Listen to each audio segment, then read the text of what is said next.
c'est vrai qu'une des principales raisons d'échec chez les gens, c'est qu'ils ne sont pas capables de borner dans le temps leur objectif. C'est-à-dire que si vous n'êtes pas capable de borner votre résultat, c'est-à-dire à telle date je vais être en forme, vous aurez très peu de chances d'y arriver.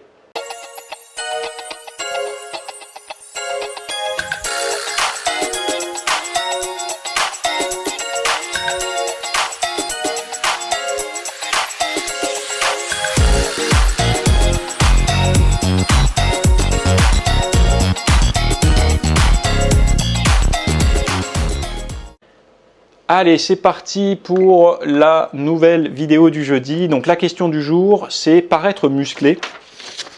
Alors, salut Théo, merci pour tout ce que tu fais. J'attends plus tes podcasts chaque semaine que je n'attendais les derniers épisodes de Game of Thrones. C'est te dire l'affection que je porte à ce format. Merci infiniment. Merci à toi. Je suis comme toi, hein. Il y a des podcasts, moi, que j'attends... bon, pas comme Game of Thrones, parce que j'ai pas vu... je vais prendre des tomates, là, non? J'ai pas regardé Game of Thrones. Alors, il y en a qui vont me jeter des tomates et d'autres qui vont m'envier. Me dire, j'aimerais trop être à sa place de découvrir la série. Non, moi, je suis plus Twin Peaks, Breaking Bad... quelles sont les séries que j'ai appréciées ces derniers temps? Twin Peaks a été assez... C'est un truc barge, Twin Peaks. Hein. Barge, mais enfin, c'est vraiment quelque chose que moi j'ai apprécié. Breaking Bad, un truc de malade aussi. Mais je pense que j'ai peut-être plus apprécié le spin-off Better Call Saul. Vraiment très bien. Et voilà. Par contre, les Sopranos, je l'ai là, j'ai commencé un peu, j'accroche, mais moyen. Pourtant, ça a l'air d'être très bien, mais c'est pas... Moi, je suis très sur les images, sur le décor, sur l'ambiance. Mais bon, après, il y en a, c'est pas forcément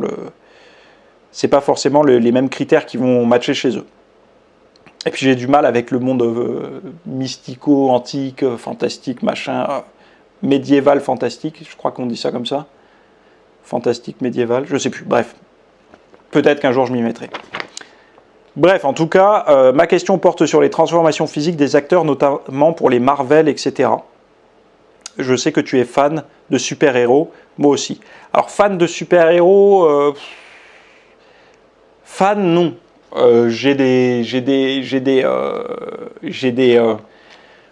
Madeleine de Proust, on va dire, pour les super-héros. C'est-à-dire que, en fait, moi j'ai grandi, comme je vous disais, dans les années 90, et en 1992, et arrivé en France, là, je crois, hein, vous me corrigerez si je me trompe, en 92 est arrivée la série animée Batman.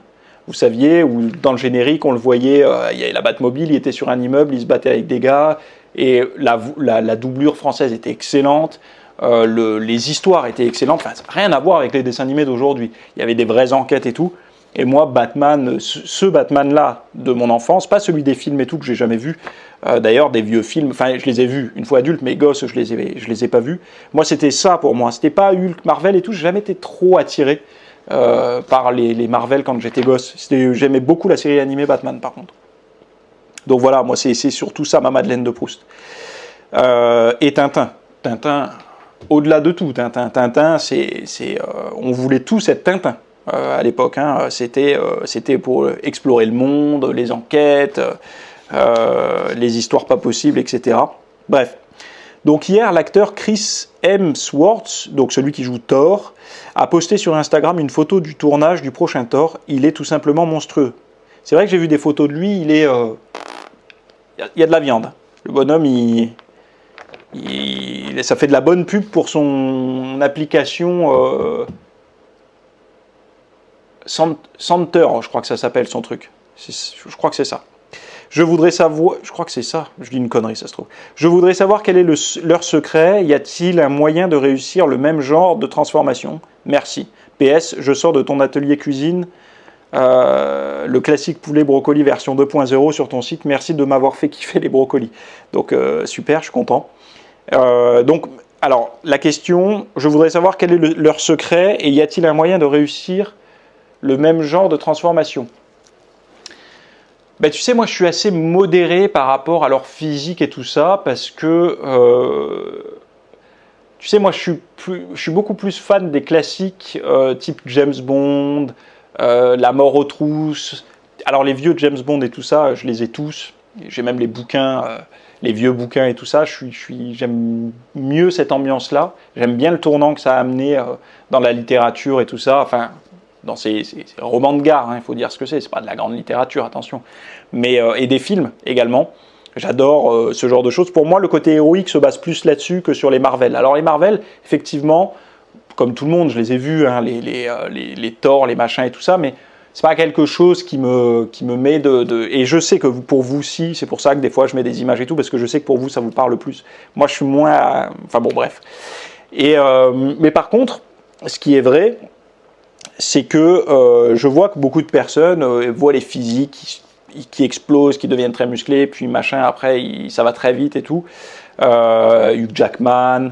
Alors, les noms, je les connais presque tous. Il y a Hugh Jackman pour Wolverine, il y a Chris Hemsworth pour Thor, il y a Chris Evans pour Captain America. Qui c'est qui a encore de tanké? Ben, je crois qu'il y a The Rock qui va faire Black Adam. Et ça fait partie des Marvel ou des DC, ça? Ouh là, je vais me faire démonter. Je crois que c'est DC, hein, donc c'est pas la même chose. Il y avait Christian Bale pour les Batman de Nolan qui avait bien pris, mais si vous regardez bien, il n'était pas non plus énorme. Et moi, souvent j'en parlais, mais il y a Daniel Craig dans James Bond après, mais là on n'est plus dans les super-héros. Et c'est vrai que moi qui avais vu des photos du tournage un petit peu sans les bonnes lumières et tout ça, alors leur physique était toujours bien. Mais déjà, il faut vous dire une chose, c'est qu'avant les photos, ils ne sont pas plus bêtes que d'autres, ils sont hyper congestionnés.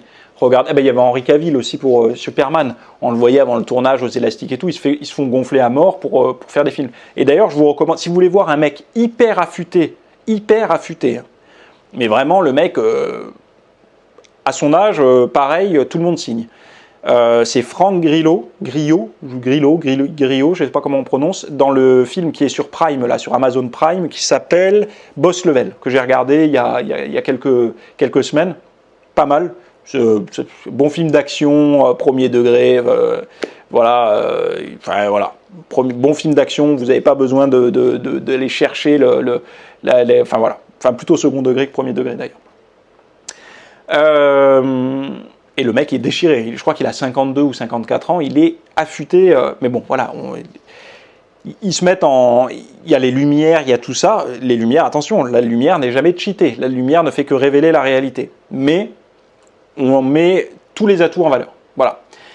Après les transformations rapides, dites-vous bien une chose, c'est que on n'est pas dans le même contexte, c'est là où justement j'aimerais un peu...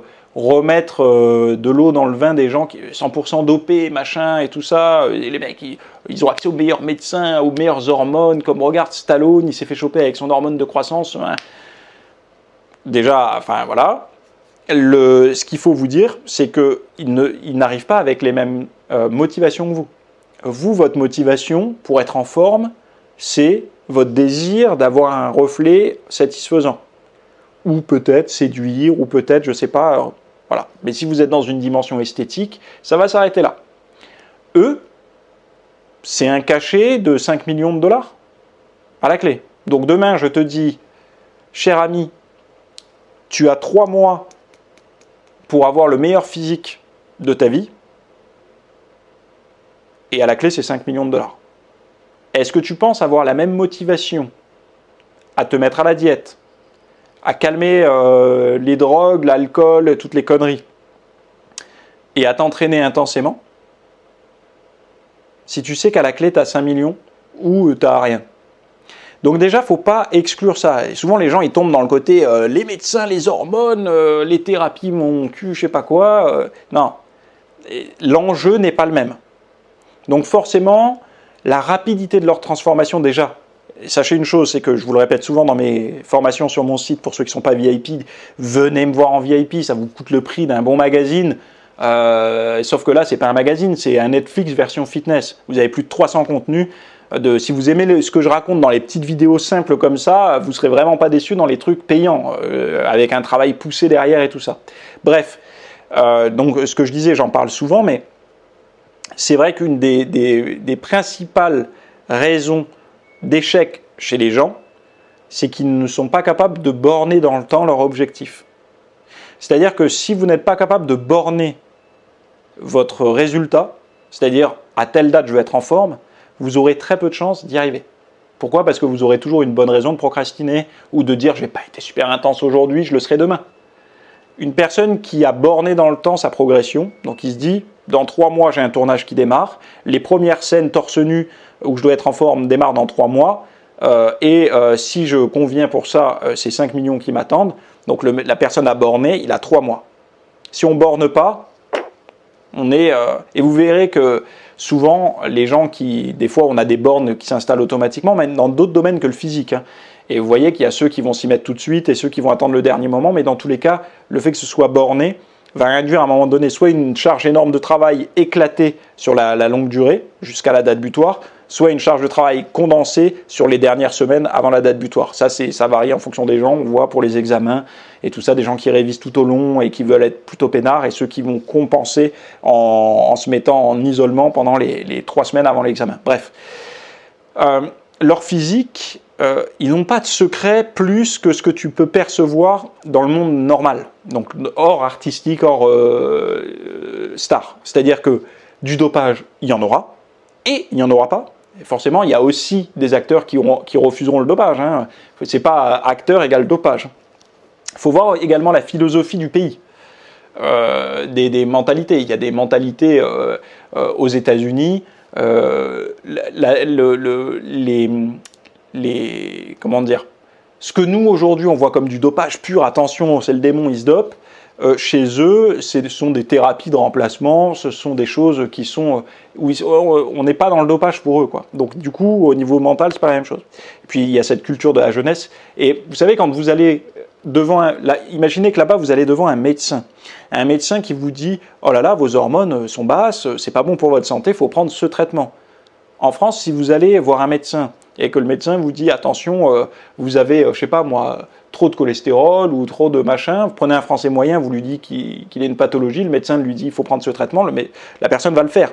Donc imaginez aux États-Unis que eux ils sont beaucoup plus laxistes sur ce côté anti-âge et tout, alors qu'en France nous c'est 0 hein, pour l'anti-âge.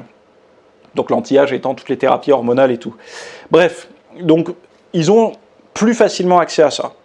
Et pas forcément de manière illégale, mais de manière légale. Donc pour eux, ça n'est pas quelque chose perçu comme nous, comme du dopage et tout.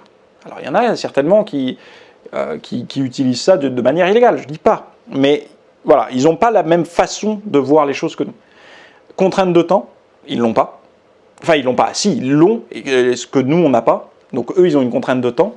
Et après, n'oubliez pas que ce sont des stars qui vont avoir accès à des préparateurs physiques qui vont les suivre. Imaginez que vous ayez tous les jours quelqu'un, quand vous démarrez votre entraînement, qui est là pour vous orienter au mieux par rapport à la forme du moment et à vos besoins. C'est-à-dire, aujourd'hui, tu es un peu fatigué, peut-être que tu n'aurais pas voulu t'entraîner, le préparateur physique va dire si tu es fatigué, on va faire ça. Donc tu vas faire quand même quelque chose qui va aller dans le sens de ton objectif, mais qui ne va pas pénaliser ton système nerveux, par exemple. Le lendemain, tu as la gouache, il va te pousser à faire ci et ça. Donc tu as tout le temps quelqu'un derrière toi, pour ça, qui va te guider sur la diète et tout ça. Et il ne faut pas oublier que si tu as les moyens, comme les acteurs, ils ont les moyens de bien manger de la bonne qualité. Ils manqueront jamais de compléments alimentaires, ils manqueront jamais d'aliments de bonne qualité, ils auront potentiellement la meilleure literie du monde avec tout ce que toi tu souhaiterais avoir pour te mettre en bonne forme au niveau, peut-être que tu as envie d'un bain de glace parce que tu aimes bien les bains glacés ou un truc de cryothérapie, peut-être que tu as envie d'avoir, je sais pas moi, le super matelas de super taille et tout, la villa au bord de la mer ou en pleine forêt. Donc eux ont accès à ça. Donc du coup, imagine qui sont parfois plus encadrés qu'un sportif de haut niveau. C'est-à-dire qu'ils ont le budget pour. Et les productions leur disent, voilà, ça va être la personne qui va te suivre. Et malgré ça, il y en a qui n'y arrivent pas. Mais bon, bref. Donc, eux, ils ont l'environnement intégral pour y arriver. Plus la contrainte de temps. Plus, parfois, accès à des produits. Mais moi, je ne mettrais pas les produits en premier. Là où beaucoup les mettraient en premier. Moi, je les mettrais plutôt en dernier. Je pense qu'ils ont accès à tout le confort pour justement faire ce qu'il faut, des home gym, des machins, enfin ils ont tout, un préparateur, etc., plus la contrainte de temps, plus l'ajout thérapeutique. Je pense pas que... On n'a pas eu beaucoup de scandales quand même avec les produits dopants chez les acteurs et tout ça, mis à part Stallone qui s'était fait choper à une douane avec les hormones de croissance, quoi. Donc voilà, je pense que leur secret réside un petit peu là-dedans. Et pas... Donc ça peut être largement applicable à un être humain standard, lambda, comme toi, comme moi. C'est-à-dire qu'être capable de s'imposer des contraintes de temps et de s'entraîner sérieusement et de manger clean, ça nous appartient, quoi. Donc voilà. Donc voilà pour la vidéo. Ensuite, il y avait autre chose qui était sur paraître musclé. Je vais rapidement y répondre. Comment paraître musclé à défaut de l'être? Mettre l'accent sur quel muscle? Comment s'habiller en conséquence? En fait, là, tu vois, tu fais un parallèle parfait avec la vidéo de la semaine d'avant, je crois, où justement je parlais du Major Gérald et tout ça. Et moi, je pense que il ne faut pas chercher à paraître ce qu'on n'est pas. D'essayer de ressembler à ce qu'on n'est pas, ça n'est pas une bonne idée. Ça n'est pas une bonne idée. Pour moi, en fait, c'est comme du tuning. Tu sais, c'est le gars qui a une voiture avec un petit moteur, mais qui la décore avec des flammes, avec des ailerons, avec des jantes et tout ça. Un jour ou l'autre, il faudra ouvrir le capot, ou un jour ou l'autre, à un feu rouge, il y a un gars qui va te chauffer et tu vas te sentir con. C'est un peu pareil avec le physique.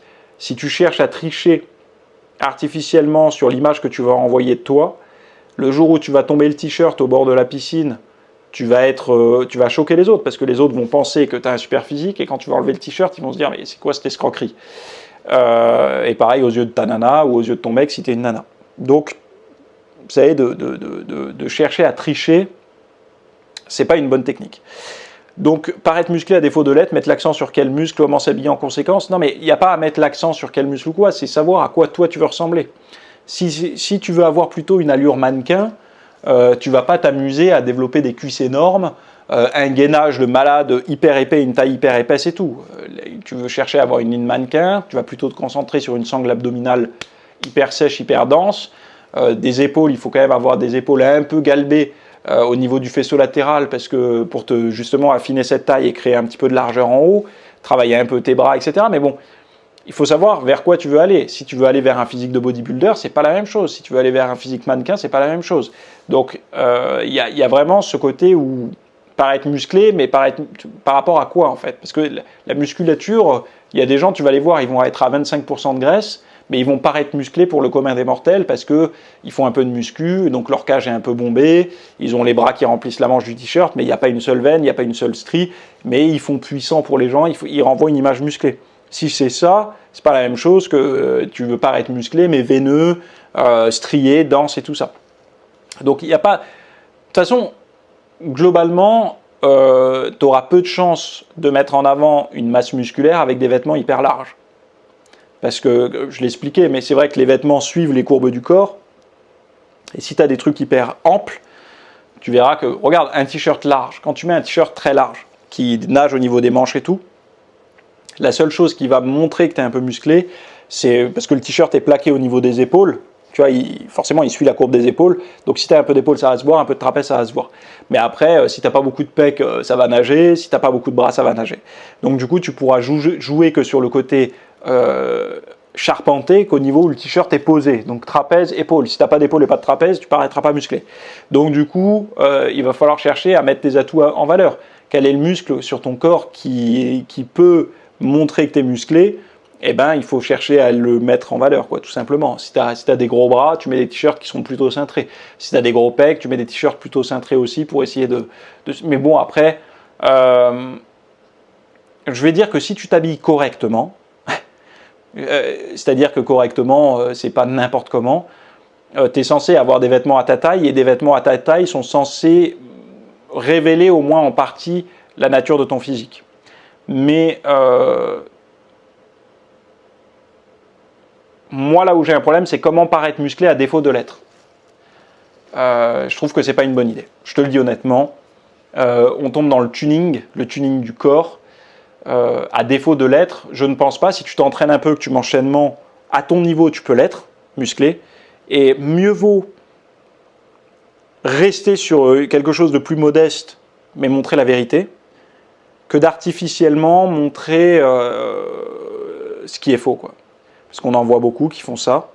Et tu sais, ils sont comme ça, là, dans la rue, avec un t-shirt serré, le ventre rentré, et puis tu les vois à la plage, il n'y a plus rien, quoi. En fait, c'est des pecs qui pendent, il y a 70% de matière grasse. Le bide, il est rentré, mais bon, on voit bien qu'il n'y a pas une ligne d'abdos ni rien. Donc l'image qu'ils nous ont renvoyée une fois habillés n'est pas du tout la même qu'ils nous renvoient torse nu. Et je pense, nous on s'en fout, c'est pas nous, c'est pas notre corps. Mais pour la personne, c'est jamais agréable à vivre. Je parle de ça en connaissance de cause, j'ai été en surpoids et en faisant de la muscu, donc je sais très bien qu'on essaye toujours de masquer au maximum, de faire croire que, et puis après quand on se retrouve au bord de la piscine, on est un peu plus gêné parce qu'on n'a pas beaucoup d'abdos et tout, et qu'on fait de la muscu, et qu'on devrait avoir des abdos, et que ça fait chier. Mais bon, la réalité, c'est que le mieux, c'est d'essayer de faire bien les choses, et de rester modeste, de ne pas chercher à aller plus haut que ce qu'on est. Ça évitera de se créer des problèmes, on va dire, au niveau mental et tout ça. Parce que la meilleure solution, c'est de se mettre en forme. Et se mettre en forme, c'est donné à tout le monde. Voilà, tout le monde qui est en bonne santé physique, même en bonne santé, je ne sais même pas si on a le droit de dire ça comme ça, mais qui est capable de se servir de son corps, peut se mettre en bonne santé, en bonne forme physique. Donc voilà, allez, on se retrouve la semaine prochaine. Bye.